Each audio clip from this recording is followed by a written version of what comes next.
As this video contains religious, spiritual and cultural content, it do not intend to harm anyone in any way. The whole vlog is in Marathi, so my Hindi friends please bear with me and watch the whole vlog till end. Please यार views का सवाल है. This video is purely created for entertainment purpose and share my trip journey. So if anything is explained, mentioned or pronounced in wrong way then पहले ही sorry. And I have only my phone as recording device, so audio थोड़ा सा 19-20 है. Please background noise को ignore कर देना.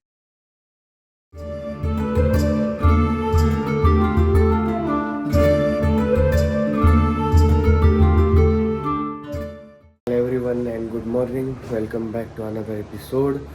तर आज आमचा पुरीमध्ये शेवटचा दिवस आहे. आमची सगळी पॅकिंग वगैरे सगळं झालेलं आहे. And now we are heading to Kolkata. आता नाश्ता वगैरे करणार. वंदे भारत आहे.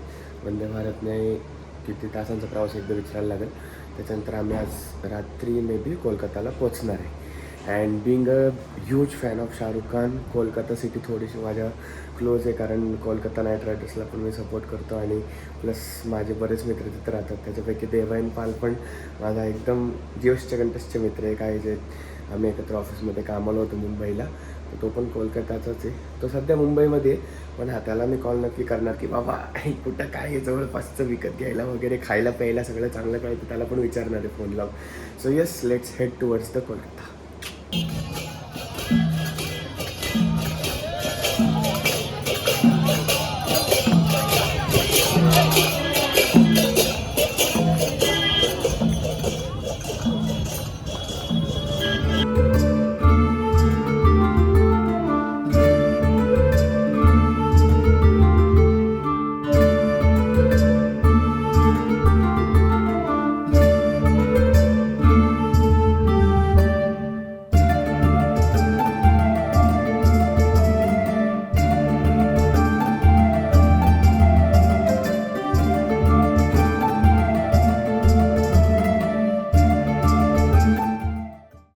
आत्ता निघायला थोडासा वेळ होता म्हणून आम्ही परत जगन्नाथ टेम्पलमध्ये आलो होतो.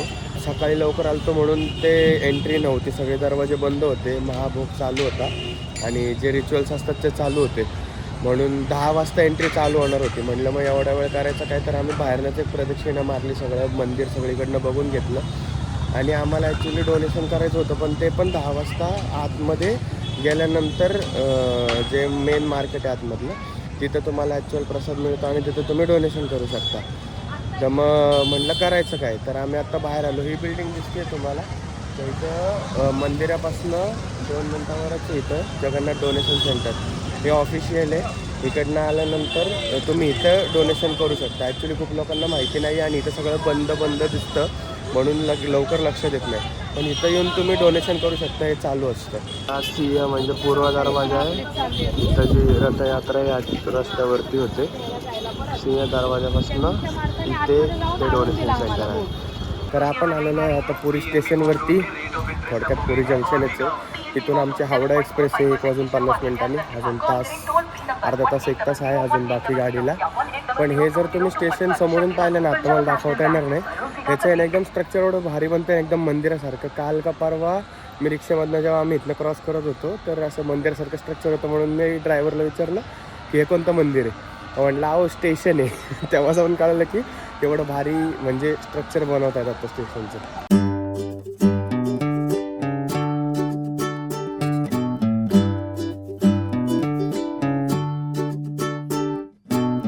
अशा प्रकारे आपण पोचलो आहे हावडा स्टेशनला.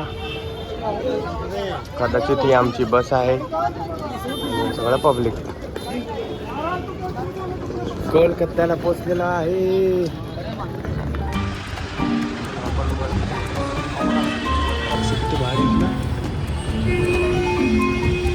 मामा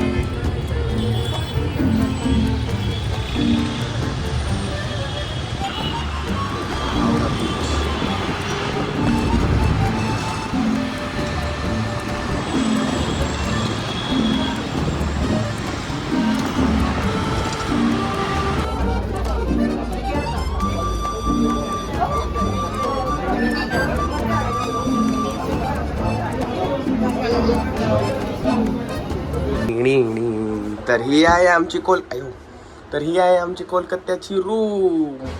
आणि हा आहे window view direct main road. नंतर उघडूया. आता आम्ही होतो फ्रेश, जेवण झालेलं आहे जस्ट. तुम्ही करा लाईक, शेअर आणि सबस्क्राईब चॅनलला. नमस्कार नमस्कार नमस्कार. मस्त बटाटा वडा उसळीचा आता नाश्ता झालेला आहे आणि आम्ही आता जाणार आहे बेलूर मठला आणि त्याच्यानंतर मग परत दक्षिणेश्वर काली मंदिरला. असा दिवसभराचा दिनक्रम असणार आहे. आणि बेलूर मठ हे ॲक्च्युली रामकृष्ण परमहंस यांच्यासाठी बांधलेलं मठ आहे.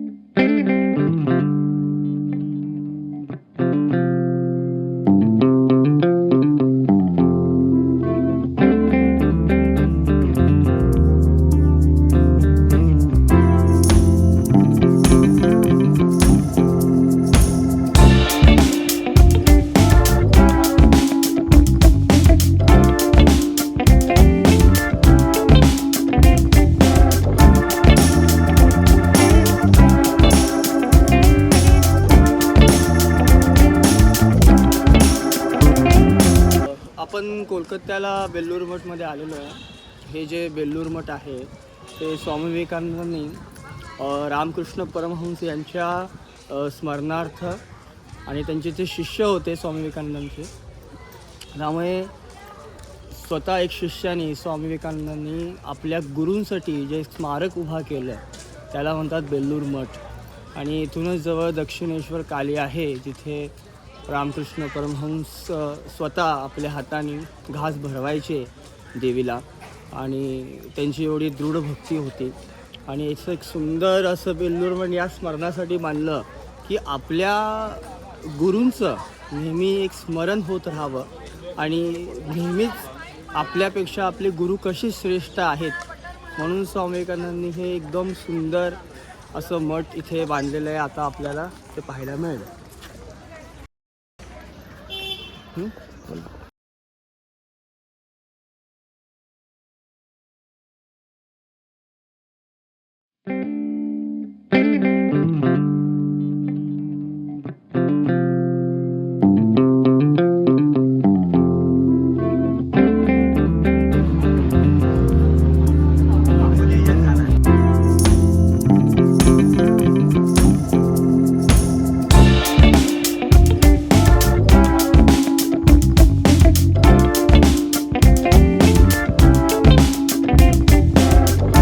मला या नदीची थोडी माहिती द्या. या नदीचं नाव आहे गंगा नदी. पश्चिम बंगालमध्ये या नदीला हुगळी हे नाव पडलेले आहे. ही नदी गंगोत्रीपासून उगम पाऊल गंगासागरला ज्या ठिकाणी मिळते त्या ठिकाणी एक कचुबेर या नावाचे द्वीप तयार झालेलं आहे. त्या ठिकाणी आपण गंगासागरचं स्नान करण्यासाठी जातो. प्रत्यक्षात 1973 पूर्वी ही नदी बांगलादेश निर्माण होण्यापूर्वी संपूर्ण भारतातच वाहत होती. परंतु 73 नंतर बांगलादेश निर्माण झाल्यावर फरक्का बॅरेजमधून, झारखंडमध्ये बांधलेल्या फरक्का बॅरेजमधून एक कॅनॉलच्याद्वारे त्या नदीचा प्रवाह हा वेगळा करण्यात आला आणि ही नदी पश्चिम बंगाल, झारखंडमधून वाहत समुद्राला जाऊन पोचते. बंगालमध्ये प्रवेश केल्यावर तिला हुगळी हे नाव पडलेलं आहे.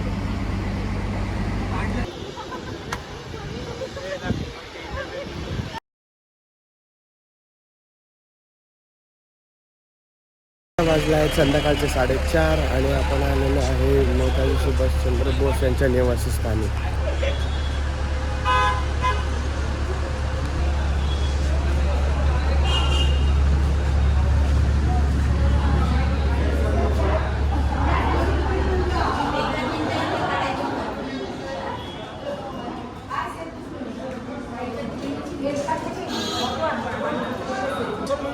समर्पित झालेलं होतंच.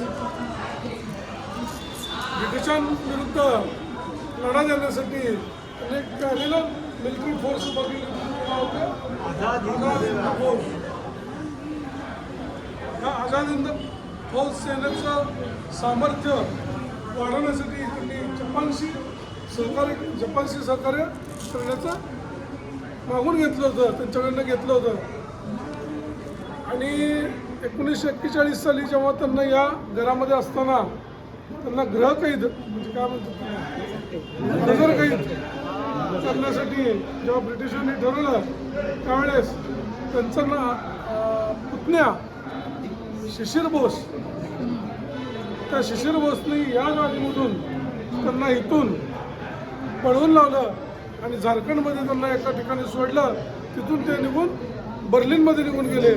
त्यानंतर त्यांचं पूर्ण जीवन हे मिस्टिरियस लाईफ झालेलं आहे. तिथून ते कुठे गेले काय गेले काही माहीत नाही. आणि 2007 मध्ये जपानचे पंतप्रधान इथे येऊन त्या बिल्डिंगला भेटसुद्धा देऊन गेलेले आहेत. अशी ऐतिहासिक बिल्डिंग आहे की ज्याचं आपल्या भारतीय स्वातंत्र्य संग्रामात भरपूर महत्त्व आहे.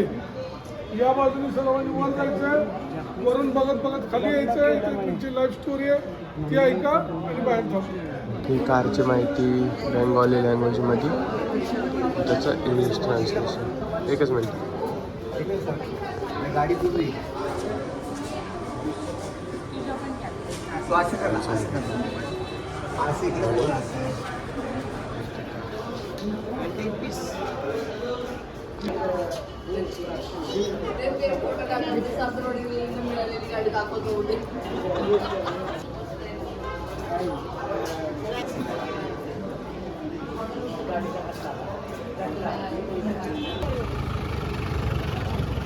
नेताजी सुभाषचंद्र बोस यांचा रेसिडेन्स फिरून झाला आमचा.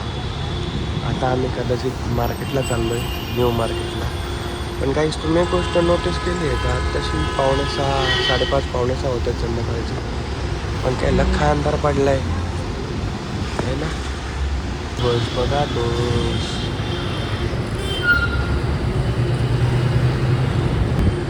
इथली PMT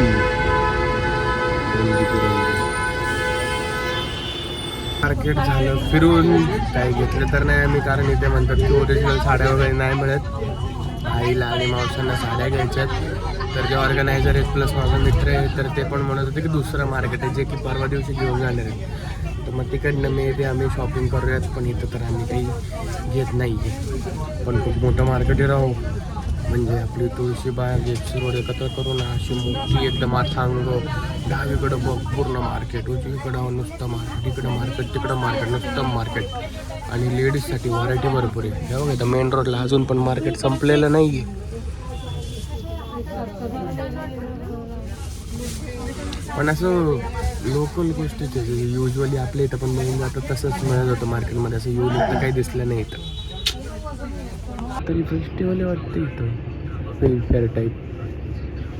KIFF 31. तुम्हाला काय माहिती असेल तर जरा सांगा बरं कमेंट सेक्शनमध्ये काय विषय आहे. हॉटेलमध्ये तर आलो आहे आम्ही परत. हे एकच गोष्ट मला हॉटेलची आवडली, यांनी जे डिझाईनसाठी बनवतात ना इंटेरियरसाठी वगैरे असतं हे. ॲक्च्युली याला लाईट लागते, आता लागत का नाही माहिती नाही. थोड्याच वेळात आम्ही जेवायला जाणार आहे. आणि आता उद्याचा म्हणजेच आज रात्रीचा प्रोग्राम आता असा असणार आहे की रात्री 3 वाजता आम्हाला निघायचं इथून गंगासागरसाठी, जिथे ॲटलिस्ट इथून आय थिंक एक 3-4 तासाचा प्रवास आहे जो बसनी करणार आहे आम्ही. आणि 7 ते 8 वाजेपर्यंत सकाळी आम्ही तिथं पोचणार. आणि मग पुढचा प्रोग्राम चालू होणार आहे, जे की स्नान करायचं आहे आणि मग त्याच्या पुढे जे फिरायचं आहे, तर मग ते तिथून पुढे होणार आहे. पण हा आत्ता वाजलेत 8. थोड्या वेळाने जेवण लागेल, मग आम्ही थोडा वेळ झोप घेऊ कदाचित. आणि मग 3 वाजता आम्हाला इथून प्रस्थान करायचं आहे गंगासागरसाठी.